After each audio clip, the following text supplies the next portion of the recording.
안녕하세요. 반갑습니다. 송철호입니다. 여러분은 배우는 거 좋아하세요? 새로운 거에 대해서 호기심이 많은 분들은 배우는 거 좋아하겠지만 그렇지 않은 분들은 뭔가 배워야 한다고 하면 좀 귀찮아 하는 것 같습니다. 하지만 세상은 이제 평생학습을 강조하고 있고 또 평생학습이 가능한 그런 시대가 됐습니다. 지역사회 어느 곳을 가든지 학습의 기회는 다양하게 열려 있습니다. 그렇다면 우리는 왜 배워야 할까요? 배움을 통해 성숙한 인격을 갖게 되고 좀 더 삶을 의미 있게 살 수 있습니다. 이번 시간에는 철학적이거나 형이상학적인 그런 가치 말고 실질적인 차원에서 우리가 배워야 하는 이유에 대해서 말씀드리겠습니다. 첫째는 지혜롭게 판단하기 위해서 배워야 합니다. 한마디로 잘못된 선택을 하지 않기 위해서입니다. 산다는 것은 판단의 연속이죠. 여러분은 선택을 잘 하시는 편인가요? 아니면 선택한 거에 대해서 후회하는 편인가요? 그때 내가 다른 전공을 선택했다면, 내 이 직업에 발을 들이지 않았다면, 내가 이 회사에 들어오지 말았어야 하는데, 심지어는 배우자를 선택한 거에 대해서 후회하기도 합니다. 이런 경우 우리가 잘못 선택한 것을 상대방 탓으로 돌리게 되죠. 남들에게는 정말 소중한 그런 전공 분야를 자신에게 맞지 않다고 마치 그 분야가 문제 있는 것처럼 그렇게 얘기하기도 합니다. 원래 그 회사가 수준이 그랬어요. 근데 마치 파렴치한 그런 회사처럼 매도하기도 하죠. 또 배우자는 어떤가요? 내가 사람 볼 줄 몰라서 자기와 맞지 않는 그런 사람 선택해놓고 배우자를 탓합니다. 그 사람은 원래 그런 사람이었어요. 자, 이것뿐인가요? 아이 적성 생각 안 하고 열심히 학원에다가 갖다 바친 그 자녀 교육비, 이것부터 시작해서 물건 구입이나 투자 결정할 때도 잘못된 선택을 해서 얼마나 많은 손해를 봤습니까? 모두가 그런 건 아니지만 우리가 조금만 알았어도 막을 수 있는 그런 사기 피해도 많습니다.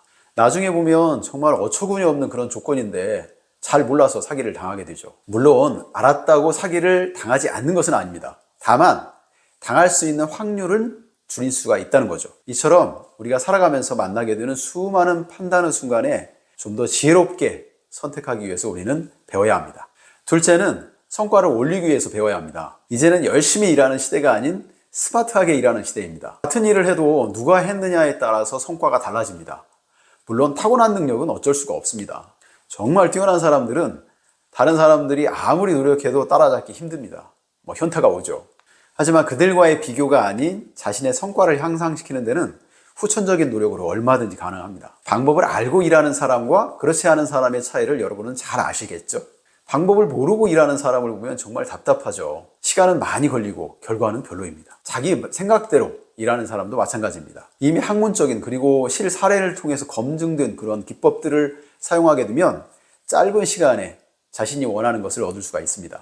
다양한 관리 기법들을 통해서 쉽고 빠르고 그리고 정확한 업무 수행을 할 수가 있습니다. 선진기업일수록 이런 기법들을 자유롭게 활용을 해서 성과를 올리죠. 물론 개인도 마찬가지입니다. 얼마나 강력한 기법을 활용하느냐에 따라서 성과가 달라집니다. 요즘에는 또 업무 능률을 향상시킬 수 있는 그런 다양한 디지털 도구들이 굉장히 많이 나와 있습니다. 이미 많은 직장인들이 최근에 업그레이드된 챗GPT 이걸 활용해가지고 빠르고 정확하게 업무를 처리하고 있습니다. 스마트폰에 있는 그 앱만 제대로 활용해도 성과를 향상시킬 수 있죠. 이처럼 다양한 기법과 도구를 활용해서 우리의 업무 성과를 향상시키기 위해서 지속적으로 우리는 배워야 합니다. 셋째는 사람들과 소통하기 위해서 배워야 합니다. 인간은 사회적인 동물이라고 하죠. 서로 관계를 맺으며 살아야 합니다. 물론 그런 사람들과의 관계가 싫어서 산속으로 들어가신 분들도 있죠.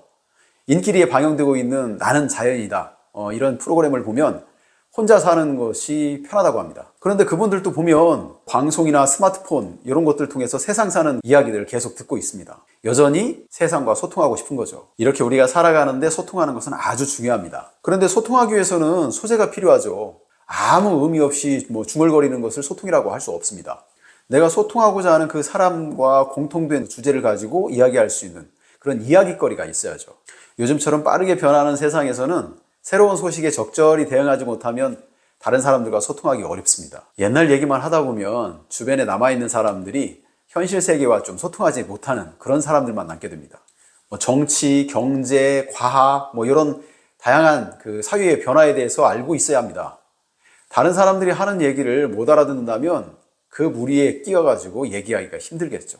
자꾸 옛날 얘기만 한다면 대화 상대가 줄어들 수밖에 없습니다. 내가 다양한 것들을 배워서 이야기해 줄 수 있는 것들이 많다면 그만큼 소통할 수 있는 그 대상도 늘어나게 됩니다. 물론 내가 알고 있는 것을 자랑거리로 얘기하는 거, 이것은 그물입니다. 이런 사람들은 주변 사람들이 좋아할 수가 없죠. 이렇게 변화되는 세상에서 다른 사람들과 지속적으로 소통이 가능하도록 배워야 합니다.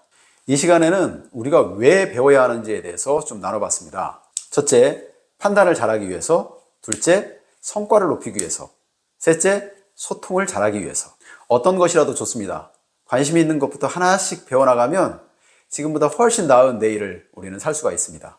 자, 그럼 다음 시간에는 어떻게 배워야 하는지 그거에 대해서 한번 말씀드리겠습니다. 영상이 도움이 되셨다면 구독 그리고 알림 설정 해주시고요. 그리고 다른 분들에게도 좀 많이 알려주시기 바랍니다. 감사합니다.